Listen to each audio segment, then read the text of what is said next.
आपने देखा, माला उठाकर फेर ली, ऐसे लाभ नहीं मिलेगा। कैसे मिलेगा? आइए देखते हैं आज की वाणी में। जयराम जी की दिनांक 16 नवंबर स्वामी लीलाशाह वाणी में आपका स्वागत है। आज का विषय है चित्त में याद करो। स्वामी लीलाशाह महाराज जी ने कहा है कि केवल माला उठाकर वह सबके समक्ष फेरना और लोगों को दिखाने से लाभ नहीं पहुंचता है। अपने कर्तव्यों का पालन करते रहना चाहिए, परंतु चित्त में उस प्रभु को याद करना चाहिए। बाहरी दिखावे की आवश्यकता नहीं है। विषयों की आसक्ति को त्यागो, बुरे विचारों और बुरे कर्मों से सर्वदा दूर रहो। सदैव भलाई और पुण्य के कर्म करो। अच्छे संकल्प और शुभ विचार धारण करो। पुण्य और भलाई के कर्मों को करने से मन उज्जवल होता है। ऐसा करने से स्वयं ही दिल में भगवान का सिमरण आता है। जयराम जी की यदि मनुष्य ने सदैव स्वयं को बेचैनी में रख दिया तो उसका मनुष्य जन्म व्यर्थ गया। हमें तो शरीर होते हुए जीवन मुक्ति का आनंद लेकर फिर देह विमुक्ति में जाकर प्रवेश करना है। जयराम जी की तारीख 16 नवंबर स्वामी लीलाशाह वाणी में तव्हांजो स्वागत है। अज जो विषय है अंदर में याद करियो। स्वामी लीलाशाह महाराज जिन चवन था त रुगो माला खणी उहा सभिनी अॻियां फेरण ऐं माण्हुनि खे ॾेखारण मां लाभ कोन रसणो आहे। इन रीति फर्ज़ पालणी घुरिजनि, पर अंदर में हुन साईंअ खे यादि करणु खपे। ॿाहिरियां ई ॾेखाव जी ज़रूरत कान आहे। विषयनि जी आसक्तिअ खे त्यागियो। बुरनि वीचारनि ऐं बुरनि कमनि खां हमेशह पासो करियो। सदाईं भलाई ऐं पुञ जा कम करियो।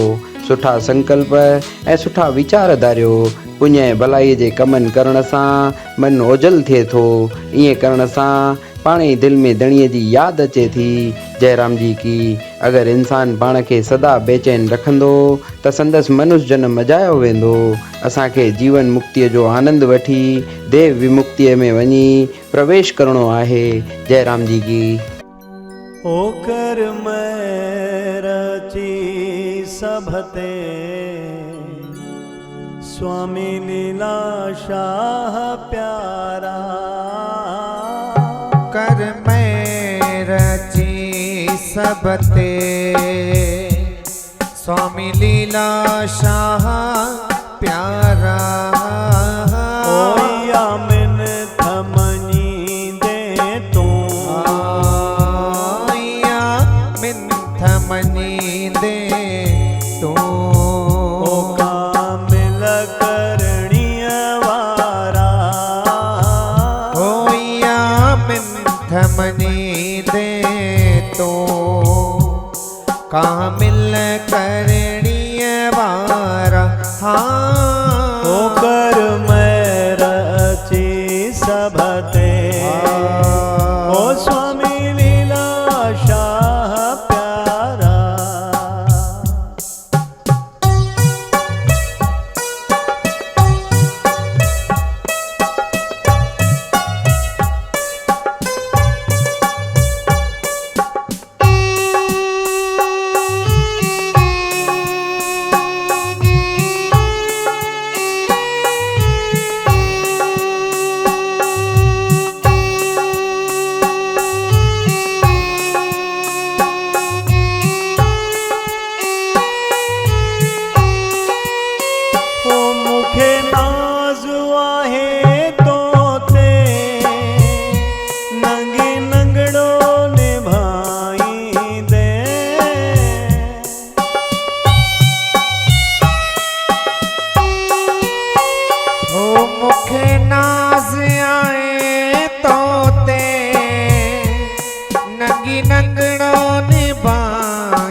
सभते